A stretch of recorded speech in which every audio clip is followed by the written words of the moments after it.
matematične igre z dominami in kartami števila do 10.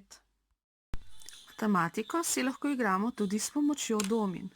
Domino obrnemo, preštejemo pike in zapišemo račun.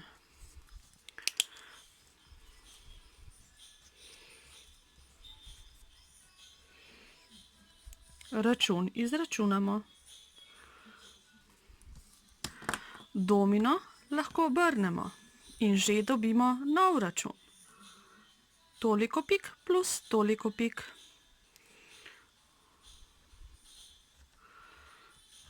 Na ta način utrjujemo tudi zakon seštevanja menjave seštevancev.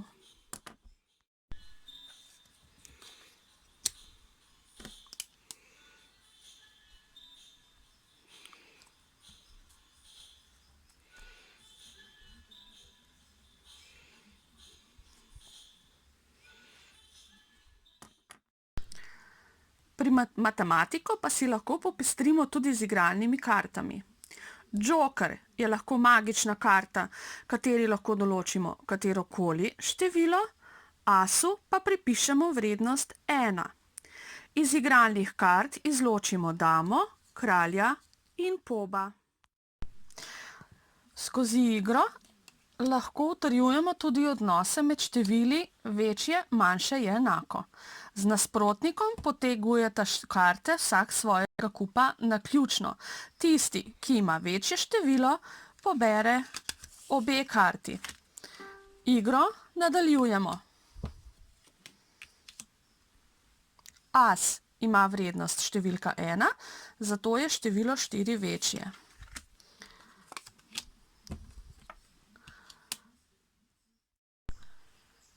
V primeru, da z nasprotnikom potegneta enako vrednost karte, torej je število 5 enako številu 5, imata oba pravico do 3 dodatnih kart in tretja karta je tista, ki odloči o tem, kdo pobere karte.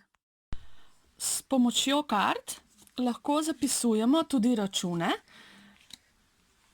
kjer med števili vstavimo znake za velikostne odnose, večje, manjše je enako. Torej v tem primeru 3 je manj kot 8. S pomočjo kart pa lahko nastavljamo tudi račune seštevanja in odštevanja.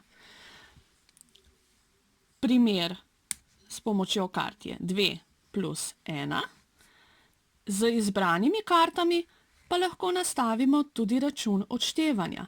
2 minus 1 je enako 1.